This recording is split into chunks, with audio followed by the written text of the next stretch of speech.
gente, doutor Aurélio. Vamos conversar um pouquinho aqui sobre o jurídico, como que, né, tem sido aí a sua jornada dentro da advocacia. Doutor, semana passada eu entrevistei o doutor Ezair Meurer, que é o presidente hoje da OAB aqui em Palhoça, né?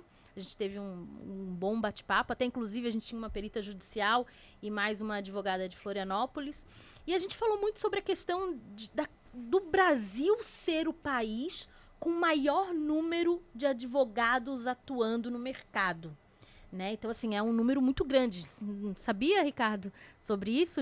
Que o Brasil é hoje o campeão de profissionais, né, da área do direito formados. Nenhum outro país tem essa quantidade de profissionais no mercado. O tamanho do Brasil é o tamanho do problema e, consequentemente, com muito problema, a gente precisa de muito advogado. Muito né? advogado, exato. Isso reflete no Poder Judiciário também, né? Exatamente. Exato, a quantidade também, né, de litígios que nós temos dentro, né, do fórum, né?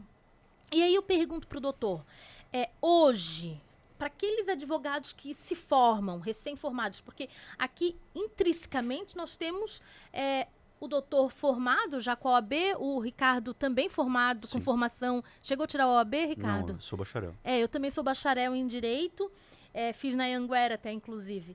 E o doutor, né, que aqui hoje advoga. Mas como que é esse processo de montar um escritório, né, para um novo advogado? É tranquilo essa formação de clientela? Bom dia, Nani, mais uma vez. Bom dia, Ricardo Pastrano, Pedro também. Um prazer mais uma vez. Comentaste agora com o doutor Ezair, né? Esteve aqui também presente semana passada. Também estava acompanhando as redes sociais dele. O doutor Ezair, eu fiz estágio com ele por 3 anos. Profissional, ilibado, enfim, um grande homem. Tem como um advogado de referência, né? Não só na Palhoça, aqui no estado também. Hoje está presidindo a nossa subseção aqui da Palhoça. E também, né, ele também me prestigiou com uma vaga também ali, como no conselho, enfim. Então, é um cara que eu levo como referência, né? E ele tem uma advocacia bem parecida com a minha, né? Que é aquela advocacia que eu não deixo o cliente sair da porta, né? Que é o quê? Aurélio, se tiver que cobrar, por exemplo, R$1, R$100, por exemplo, dessa pessoa, ou tiver que cobrar R$500 dessa pessoa, ou que seja, ou somente cobrar no êxito, eu não deixo esse cliente sair da porta para fora. Porque a gente sabe que sim, nós estamos num país que de fato é regado de profissionais bacharéis em direito, né? Problema é que existem bacharéis e também existem advogados, né? E esses advogados, né, hoje aqui em Santa Catarina, pelo menos já estamos chegando na casa dos 70 mil, né, advogados. Lógico, desses 70 mil, a gente poderia contabilizar aí que 50% atuam efetivamente, né? E aí tem aquele profissional que atua, que é o apelido de clínico geral, né? Que faz de A a Z, que faz o previdenciário, que faz o criminal, que faz o trabalhista, que faz o civil, que faz o família, que faz o tributário, certo? E aí eu também me pergunto, Nani, como é que um profissional que se preze, estuda 5 anos, lógico, nesses 5 anos a gente acaba passando por essas cadeiras, né? E como é que consegue dar conta, né? No início de carreira pode ser, mas e depois, né? Quando tem lá com 100, 150 clientes, 200 clientes, 300 processos, certo? Como é que consegue dar conta? Porque hoje eu atendo um cliente de família, mas aí daqui a pouco, chega 1 hora depois, eu atendo um de trabalhista, certo? E aí uma dica que eu sempre dou para bacharéis em direito, enfim, que está realmente buscando caminhar no âmbito da advocacia, é realmente buscar um caminho, certo? Saber qual é a área que realmente quer militar, certo? Não vai atirando para tudo que é lado. E ser resiliente, né? Lógico, tem alguns apadrinhados, enfim, né? Alguns que já têm uma certa bagagem, né? De família e tudo mais, mas outros simplesmente têm que fazer galgando ali de forma lenta, muitas vezes, fazendo parceria com um colega, com o Pedro, né? Por exemplo, o Pedro tem uma indicação, poxa, Pedro, então me indica aqui, lá no final do ano eu dou um bônus eventualmente, sim. E aí a gente vai galgando espaço, né? Isso eu fiz. Hoje eu estou com 6 anos de advocacia, já já fechei escritório, né? Já tive 2 sociedades anteriores, mas agora eu estou com a minha equipe mesmo, né? E aí eu pensei, poxa, entre fechar e abrir, e aí eu pensei na carreira pública, Ricardo Pastrano, pensei, vou fazer concurso público, né? Mas aí eu fico pensando, poxa, mas eu olho para todos os meus processos, meus 700 processos hoje, eu fico olhando para eles, eu fico pensando, poxa, aí eu olho os rostos dos clientes, né? Aquela dor que eventualmente aquela mãe, aquele pai está passando, ou aquele cliente que teve aquela conta, né, de Instagram hackeada, né, como eu comentei há pouco. Poxa, a dor que ele passou eventualmente, né? Algum funcionário lá da telefonia foi lá e de forma ardilosa transferiu o número de telefone para outra pessoa para realmente consolidar aquele golpe. E aí eu olho para isso e fico pensando, poxa, eu não nasci para a carreira pública.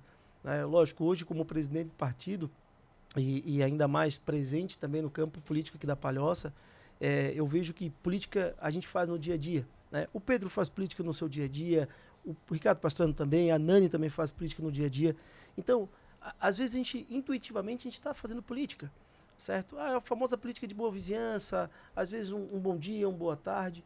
E aí na advocacia não é diferente. Aí às vezes vem aquele profissional e simplesmente começa a bater no advogado, colega, certo? Representa na OAB, certo? Aí daqui a pouco vai lá, representa no CNJ um juiz. E a gente fala de um estado, ou melhor, da grande Florianópolis, que eu sempre digo que é um ovo, certo? É muito pequeno. A chance de eu me esbarrar com o Pedro, com a Nani, com o Ricardo Pastrano, aqui na grande Florianópolis é muito grande mesmo, certo? Se nós fôssemos aí para São Paulo, eu advogo em São Paulo, Rio de Janeiro, Rio Grande do Sul principalmente, eu tenho muitos processos lá, a gente começa a perceber que lá a chance de tu se esbarrar com o Ricardo, por exemplo, que é advogado lá, é muito pequena. Lá nós temos, por exemplo, uma unidade judiciária, como aqui é a capital, nós temos 8 varas cíveis. Lá tem uma unidade judiciária com 26 varas cíveis, certo? Varas da família, nós estamos falando de mais de 28 varas da família. Nossa, é muita coisa. E aí, reflexo disso, Nani, e a gente estava falando aqui da judicialização, né, há pouco, reflexo disso é que a gente vê, lógico, se a gente comparar a capital gaúcha com a capital catarinense, certamente a gente está bem discrepante em número de população. Mas, por exemplo, uma unidade judiciária da Palhoça como vara da família, nós temos 10 mil processos. Enquanto lá no Rio Grande do Sul, uma unidade judiciária tem 3 mil processos, uma vara. Certo? Então, é muito discrepante isso. Certo? E aí a gente tem que aprender também com esse, né, eventualmente com a capital vizinha, né? Uhum. Então, a dica que eu digo para os formandos aí, que os bacharéis e que estão realmente pegando as suas credenciais hoje, nos dias de hoje, é realmente ser resiliente, né? E escolher realmente uma matéria, né? Porque advogar é fácil. Hoje em dia, no campo, até me lembro de uma conversa, Nani, sem me alongar muito, essa semana, melhor dizendo, semana passada, eu me encontrei, fiz um acordo com 2 advogados, 2 senhores advogados com 40 anos de profissão. A OAB deles são 2.000 e a OAB do outro rapaz é 3.000 e pouquinho.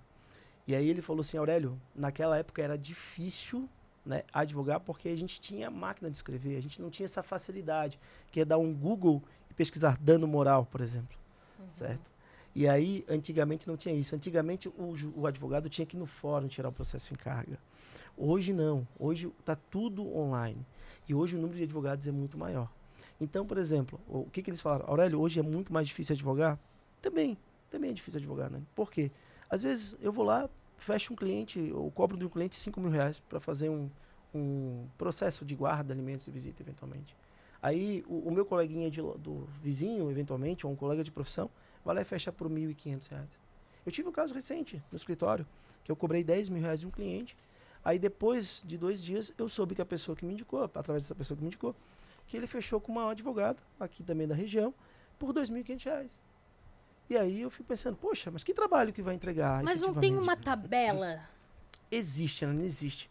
Isso se chama na advocacia aviltamento. Só que eu confesso para ti, Nani, que eu particularmente acho que ela guia, mas ela também não guia. Uhum. Certo? Não tem uma cobrança, não tem como é que eu vou te dizer? Alguém fiscalizando? Tem os delegados da OAB hoje, né? Que fazem essa fiscalização. Porém, Nani, é muito restrito. É muito restrito mesmo. Então, parte somente da situação de uma denúncia. Quando houver uma denúncia, Nani, aí há uma investigação interna, né? Tem uma questão, né? A gente falou que a gente tem uma quantidade gigante de de bacharéis de direito e advogados no nosso país, no nosso estado, né? Mas da mesma forma que como a gente tem quase em todos os municípios tem muitos locais que onde vai ter lá o seu cheeseburger, né? E tem o McDonald's e tem o Bob's, né? Então assim, ó, tem espaço para todo mundo, né? Recentemente esses locais onde vende lanche de hambúrguer mesmo, né? Eles acabaram começando a fazer os hambúrgueres gourmet. E eu tenho certeza que tirou uma parcela interessante dessas grandes empresas, do McDonald's e do Bob's, né? Então, eu tenho certeza que também a advocacia não é diferente. Eu acho que a gente não tem que se assustar com a quantidade de profissionais, a gente tem que entregar o melhor trabalho, entregar a melhor atenção, o melhor serviço e certamente o resultado vai vir, né? A diferenciação, né? Sim. Eu acho que em todos os campos profissionais, eu acho que o que destaca aquele profissional é a diferenciação que ele tem dentro do mercado. Porque advogar, todo mundo, né? Todos os advogados vão advogar por si só, né? Mas de que forma ele trata o cliente, de que forma ele é transparente com os dados da petição, né? Da ação, como que, sabe? Toda essa questão eu acho que é o diferencial do advogado que a gente vai dizer assim, ó, esse aqui ele cobra mais caro por isso. E tá tudo bem, né? Eu acredito nisso sim também. Mas ali tu citou que temos algumas áreas dentro do direito e hoje, assim, no teu entendimento, qual é a área mais rentável dentro do direito?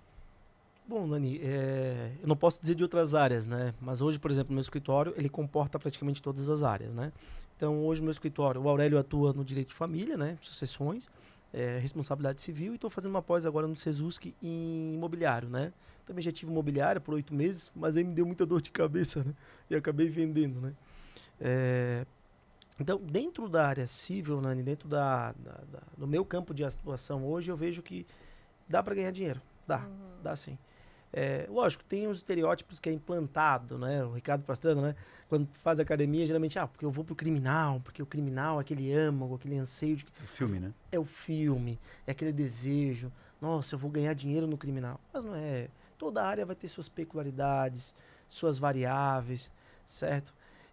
Tem muito advogado hoje que vai para o âmbito criminal e está fazendo entrega de correio, né? Fazendo o famoso correio dentro do presídio. Vai lá, leva roupa para preso, vai lá para passar recado, certo? E aí começa a ganhar dinheiro eventualmente com isso, certo? Isso vai manchando, querendo ou não, a classe, né?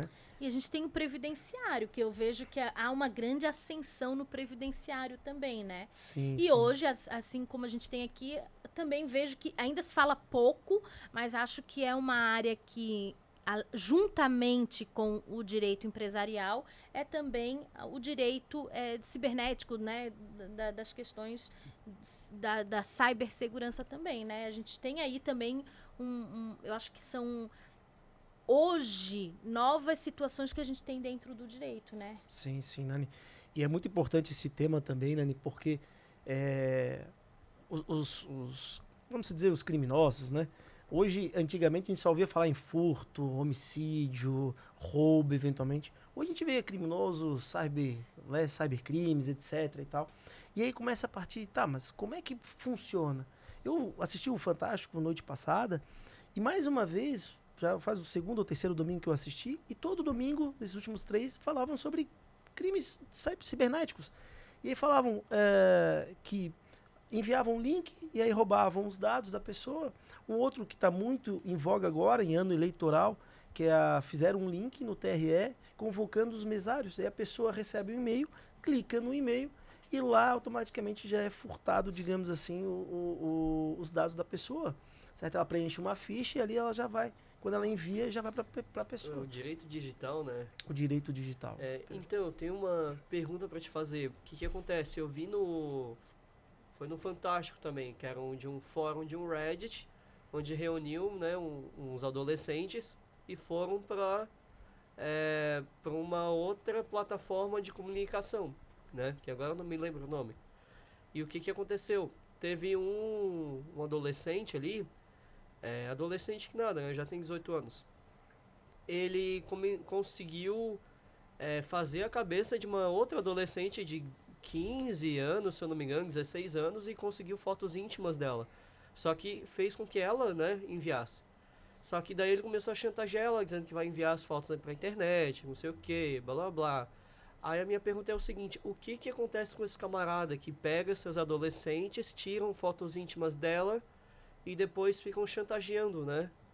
O que que acontece? Tem uma área do direito digital, né, específico para isso. Sim, sim, Pedro. Logicamente, existe uma responsabilidade civil, certamente, né? Porque se ele propagar essa imagem para terceiros, digamos assim, em grupos de veicular isso, em grupos de WhatsApp, veicular em redes sociais, postar eventualmente no Google, certo? Então tem uma responsabilidade civil. E também temos que distinguir a responsabilidade criminal. No âmbito criminal, eu vou ficar ali devendo, tá? Essa resposta, até porque eu não atuo no âmbito criminal. Mas no âmbito civil, sim. No âmbito civil, ele pode ser responsabilizado tanto por dano moral ou até mesmo por um dano material. Digamos que essa menina, por acaso, ela acaba sofrendo uma depressão, certo? Aí vai lá se utilizar de um psicólogo, eventualmente. Opa, tem um dano material aqui, certo? Porque ela desprendeu valores para custear um tratamento que, porventura, foi ensejado pelo aquele cidadão. Ou não certo? consegue trabalhar por vergonha. Ou não consegue trabalhar por vergonha também, Nani. Sim, sem dúvida. E aí isso é responsabilidade civil. Aí, logicamente, ela tem o direito à reparação moral e material nesse quesito, certo? Então, se responde a sua pergunta, Pedro, sim, ele tem que ser responsabilizado, deve ser responsabilizado, tanto no âmbito criminal como no âmbito civil. E ambas as esferas, Pedro e Nani, têm suas peculiaridades. Então, não quer dizer que se ele for isento da pena, ele não é também isento na responsabilidade civil. Não, certo? São duas situações completamente antagônicas, certo? Uma é o Código Penal, certo? Isso é uma previsão legal, e outra é o Código Civil, certo? Que prevê essa situação de responsabilidade civil, tá? Deixa eu te perguntar uma coisa. A gente ouve muito falar sobre família, separação, pensão, até porque eu atuei muito tempo na área da educação, a gente tem muito contato com pais, né? E aí, assim, sempre aquele dilema, né? O pai separou, a mãe separou, pensão 30%. 30% é realmente ali a base, é realmente o teto, ou pode haver uma variação dessa porcentagem? Nani, ótima pergunta. Nani, vamos colocar 90% dos casos que eu atendo hoje no escritório, Nani, é justamente essa a maior dúvida. Aurélio, é 30% de salário mínimo? Aurélio, é 30% de rendimentos do genitor ou da genitora, eventualmente? Eu diria que não. Hoje, no Código Civil e o Estatuto da Criança e Adolescente, ele prevê 3 princípios: necessidade, possibilidade e proporcionalidade, certo? Então, a necessidade sempre vai ao encontro do menor, né? Se o menor faz algum tipo de tratamento, se o menor, eventualmente, estuda em colégio público ou particular, certo? Se ele tem deslocamento, eventualmente, até o colégio, certo? Então, o lazer, os prazeres da criança final de semana, certo? Então, aquela voltinha final de semana também é um custo. A luz, a água, o condomínio, o aluguel, eventualmente. Então, tudo isso é sopesado, certo? A necessidade da criança. E a possibilidade sempre vai ao encontro do pai, né? Então, se, por exemplo, o pai recebe 10 mil reais, ele vai pagar R$1.000? Não, obviamente ele vai pagar um pouco mais, certo? Se o pai recebe 30 mil reais, ele vai pagar um pouco mais, certo? Então, não existe no regramento legal, Nani, uma estipulação de percentual. Existe sim 2 princípios, ou melhor, 3 princípios, que é a necessidade, possibilidade e a proporcionalidade, que é a proporção entre as duas situações. Não dá, mas Aurélio, o meu filho estuda em colégio particular e o pai recebe 3 mil reais, por exemplo, é 30% do salário mínimo? Depende, é muito relativo. Mas o colégio particular é 1.500, ele vai ter que pagar os R$1.500? Não, porque daí tem a proporcionalidade. Também tem o princípio da dignidade da pessoa humana, também, que é um princípio que está lá esculpido na nossa Constituição. Então, imagina um pai que recebe 3 mil reais por mês e tem que pagar metade do salário dele para o filho, certo? Eu tenho certeza, a maioria dos pais que eu atendo hoje, Nani, eles querem dar o melhor para o seu filho. Só que eles também têm que se subsidiar. Eles também têm que Tem se que dar o manter. passo conforme a perna, né? Exatamente isso, Nani. Exatamente isso. E deixa eu te perguntar uma coisa. A gente percebe, assim, que na disputa de guarda, né, existem, assim, aquelas mães, aqueles pais que chegam na mesa ali do advogado e já colocam ali a situação. Hoje, assim, vamos abrir aqui o verbo, né? Quais são qual é a principal pergunta que aquela mãe ou aquele pai chegam no seu escritório e fazem? Nani, geralmente quando a gente vai dar uma orientação, né, quando a gente fala sobre guarda, né, Nani, a gente fala guarda compartilhada, guarda no lateral. E aí a mãe fala, não, guarda compartilhada não. E a gente explica a guarda compartilhada. Ou melhor, eu pergunto para a mãe ou para o pai o que é guarda compartilhada para eles. Em 90% dos casos, o pai e a mãe falam que guarda compartilhada é 15 dias com um, 15 dias com o outro. Mas, na verdade, isso é uma nomenclatura de guarda alternada, que nem isso está positivado, certo? Foi uma criação doutrinária, jurisprudencial, certo? Onde se criou-se, então, a nomenclatura guarda alternada. Nessa nomenclatura, Nani, não existe a questão da pensão, porque não há sentido. Imagina, Nani, você pagar pensão para suas filhas que ficam 15 dias com o pai e 15 dias com você. Não tem sentido. Então é a principal dúvida. E aí o compartilhamento da guarda, né, quando a gente fala de guarda compartilhada, não é o compartilhamento de tempo, né? Que a maioria das vezes é isso que é o estereótipo que existe na sociedade. Que as pessoas acham, compartilhada é 15 com um, 15 com o outro. Não, certo? O compartilhada é o poder de decidir sobre a criança. Poder se ela vai trocar de residência, de domicílio, eventualmente, se ela vai estudar em colégio público ou particular, se ela eventualmente vai ter plano de saúde ou não, certo? É o compartilhar a decisão. E liberdade também, não só porque aquele final de semana é do pai ou é da mãe, mas a criança não. Hoje eu quero ficar com meu pai, ou eu quero participar da festinha na casa da minha avó, paterna ou materna, né? Sim. Essa liberdade entre a relação entre os pais, né? Sim, Nani. Esse é o fator preponderante para a guarda compartilhada, tá? Se os pais, né, que são os protagonistas da situação, não têm contato, não possuem, ou possuem algumas rusgas, né, eventualmente, uma animosidade entre ambos, vamos para a guarda lateral, certo? Porque se já não tem contato, às vezes parte do princípio da medida protetiva, certo? E aí a medida protetiva, já tem um fator preponderante aqui para distanciar os genitores. E aí, se já distancia, não há sentido você colocar na guarda compartilhada. Porque aquele genitor ou aquela genitora não vai conseguir contato um para com o outro. Sim, perfeito. E, doutor, quando a gente fala em guarda, né? Até ontem, inclusive, eu estava vendo, rolando o feed ali, eu vi um vídeo bem peculiar, assim, que a mãe estava indo à casa do ex-companheiro pedindo pensão. Só que no desenrolar do vídeo, eu entendi que o ex-companheiro não era pai, era padrasto. Mas ela estava exigindo pensão do padrasto. E existe realmente, pode haver essa possibilidade? Pode sim, Nani, pode sim. A gente fala no direito que é o vínculo socioafetivo. Então, digamos que sou casado hoje. Digamos que a minha esposa tivesse outro filho antes do meu relacionamento com ela.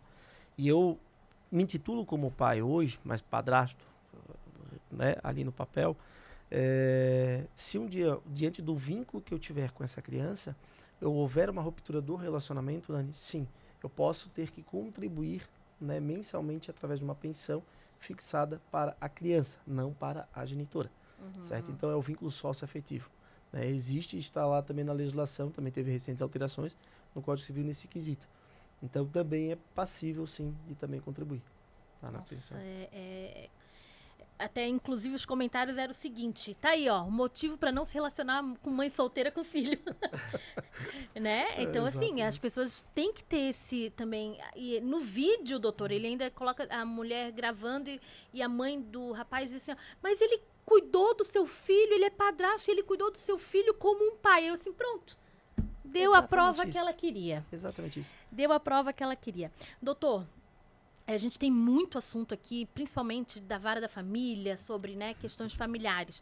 Mas eu queria, assim, que o doutor resumisse, assim, olha, né, falasse um pouquinho aqui para essa câmera, desse ali o seu recado, principalmente para esses jovens advogados, para essas famílias que precisam de um direcionamento, né, sobre a questão familiar, sobre questão, né, de pensão. Então, essa câmera aqui é sua. Obrigado, Nani. Bom, a advocacia, eu costumo dizer que não é fácil. Né? A advocacia tem que ter muita resiliência, tem que estudar bastante, certo? Todo dia está tendo alguma alteração, eventualmente. Entendimentos jurisprudenciais, a gente tem acompanhado bastante, muitas alterações. Tivemos agora, recentemente, o STF, né, através do ministro Zanin, falando sobre a possibilidade da mãe socorrer-se ao Poder Judiciário sem advogado, certo? Então, logicamente, a OAB Nacional foi para cima, certamente, até porque é uma ferramenta essencial ao poder da justiça o advogado, certo? Então, ser resiliente e optar sim para uma área. Né? Eu digo que a gente não tem que ser um clínico geral, a gente tem que buscar efetivamente uma área, certo? Eu gosto do tributário. Ah, mas Aurélio, vai demorar para reverter valores. Bom, assim como qualquer outra profissão, pode demorar. Assim como na corretagem, assim como qualquer outro setor, vai demorar, certo? Porém, aquele que alcança o sucesso é aquele que é resiliente, aquele que vai se destacar, vai fazer um trabalho de qualidade, certo? Não vai lá no Google fazer um Ctrl+C, Ctrl+V e bater uma petição e ainda cobrar daquele cliente, certo? Então, é montar teses, é trabalhar assiduamente, né, cotidianamente ali, trazendo qualidade, dar um bom retorno para um cliente, certo? Não aviltar os honorários, né? Não simplesmente, mas a tabela fala 3, vou cobrar 500. Não faça isso, certo? Dê valor à sua profissão. Querendo ou não, são 5 anos de trabalho, são 60 meses, né, que a gente fica ali dentro. Então, são 5 anos ali que, de forma árdua. E aí, simplesmente, a pessoa decide, não, vou cobrar menos. Né? Querendo ou não, ele está prejudicando não só ele, mas está prejudicando toda a classe. E no campo familiarista, Nani, conselho, né? Quando a gente... esses dias eu estava no cartório aqui da Palhoça, eu comentei com as meninas ali, falei, poxa, quantos casamentos saem por dia? Ela falou para mim assim, doutor, sai em torno de 10, não, uma média de 10 por dia. E aí eu falei, engraçado, né? Porque para casar não precisa de advogado, mas para se separar precisa de quem? Da figura do advogado. Mas aí esses casais atuais, né? Eu sugiro sempre fazer um pacto antinupcial, certo? Ali você pode colocar, é um contrato, você pode colocar como situações como infidelidade, certo? Nomenclatura sobre regime de comunhão, que é importantíssimo, que via de regra as pessoas é universal e parcial. Não existem outros 2 regimes, certo? Adotados, postulados no nosso Código Civil. Então, uma dica, né? Para esses casais novos que estão realmente buscando registrar a sua união no cartório, é realmente procurar a orientação, às vezes, de um advogado, certo? Para que lavre bem um pacto antinupcial, lavre bem um contrato, coloque a previsibilidade sobre infidelidade, eventualmente, sobre bens comuns, sobre ajuda mútua, eventualmente, em casa, pagamento de despesas, enfim. Isso tudo é importante, né? Que às vezes a gente acaba não se dando conta. Mas se dá conta quando? Quando vir uma primeira briga, a primeira discussão e vir a separação. Obrigado. Mas aí a pergunta que não quer calar, né? 10 casamentos por dia e quantas separações por dia? Não perguntei, Nani. Temos que ter esse. Eu achei que ele ia falar isso. Eu também achei que ele ia falar. Doutor, perguntei. me venha com umas informações Claro. completas. Porque Prometo fiquei que na curiosa. próxima, próxima trazer. 10 separações, 10 casamentos por dia. Mas quantas separações? Eu já estava chutando aqui umas 30 separações por dia. Doutor, muito obrigado pela sua participação. Fico muito feliz. Obrigado, É assunto para mais um podcast, hein? Sem dúvida, sem dúvida. Obrigada.